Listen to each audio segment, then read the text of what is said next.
या परिस्थितीमध्ये आता म्हणजे यावर स्पष्ट चित्र होईल, त्याची चौकशी सुरू आहे.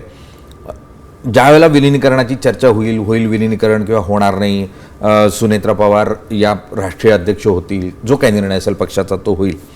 तुमच्या बाबतीत आणि पटेलांच्या बाबतीत एक शंका घेतली जाते आणि ती उघडपणे चर्चिली जाते आणि त्यात असं म्हटलं जातं की तटकरे भाजपमध्ये जाणार आहेत, ते पटेल भाजपबरोबर जाणार आहेत आणि म्हणून त्यांची ही सगळी खेळी सुरू आहे. अशा संदर्भातला जो तुमच्यावर आरोप होतो त्याला काय उत्तर असेल? हा आरोप अत्यंत निराधार आहे, द्वेषाच्या पोटी केला जाणारा आरोप आहे. तसा हा अशापैकीचा आरोप आम्ही सर्व दादांच्या सोबत निर्णय घेण्यापूर्वीपासून सुद्धा होत आला. अगदी दादांच्या वतीमध्ये सुद्धा आरोप करण्यापर्यंत काही लोकांची, काही महामागांची मजल त्या ठिकाणी पोचली होती. आज दादांचे विचार, दादांनी ज्या पद्धतीने आम्हाला सर्वांना सोबत घेत एक ताकद आणि शक्ती दिली, तोच विचार घेत आम्हाला पुढच्या कालावधीमध्ये जायचं आहे. भारतीय जनता पक्षाच्या शीर्षस्थ नेतृत्वाने सुद्धा किंवा राज्यपातळीवरच्या नेतृत्वाने सुद्धा आम्ही आणि दादाने निर्माण केलेलं पक्षाचं संघटन याला त्याच ताकदीने सोबत घेत पुढे जाण्याच्या दृष्टिकोनातून स्पष्टता त्या ठिकाणी दिलेली आहे. कधीही बघा, मी UPAच्या कालावधीमध्ये सुद्धा पक्षाच्या वरिष्ठ पातळीवरती काम करत आलो.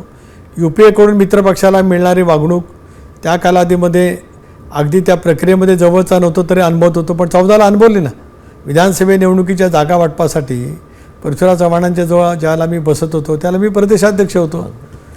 काही जागा आम्हाला बदलून हव्या होत्या, त्याची यादी मागितली. मी दादांना आणि प्रफुल्लभाईंना सांगितलं यादी देऊया नको, म्हटलं यादी दिली तर घोटाळा होईल. यादी दिली आणि काँग्रेसने लगेच उमेदवार जिथं जागा मागितल्या तिथं जाहीर केले. युती तुटण्याच्या पाठीमागचं पहिलं ते कारण आहे. आणि म्हणून मला जे सांगायचं आहे की भारतीय जनता पक्ष आपल्या मित्र पक्षाला, विशेष करून राष्ट्रवादी काँग्रेस पक्षाला, इतरही इंडियामध्ये अनेक मित्रपक्ष आहेत, राज्यातला शिवसेना आहे, देशातील इतर अनेक मित्रपक्ष आहेत, पण अतिशय सौहार्दाची वागणूक त्या ठिकाणी मिळते. आमचं मत विचारात घेतलं जात आहे, योग्य तो सन्मानही त्या ठिकाणी होतो आहे. तर भारतीय जनता पक्षामध्ये जाणं हे कल्पोकल्पित केवळ बदनाम करण्यासाठीच केल्या गेलेल्या अफवा आहेत. त्याच्या पाठीमागे सुद्धा कोण आहे ते माहिती आहे, पण योग्य वेळेला बोलू. मुळात विलय झाला तर हरकत नाही, पण विलय करण्यामागच्या भूमिका काय असतील, कोणाच्या हाती नेतृत्व असेल, हे जोपर्यंत स्पष्ट होत नाही आणि समोरून जोपर्यंत प्रस्ताव येत नाही तोपर्यंत निर्णय होणार कसा, हा प्रश्न या ठिकाणी उपस्थित होतो.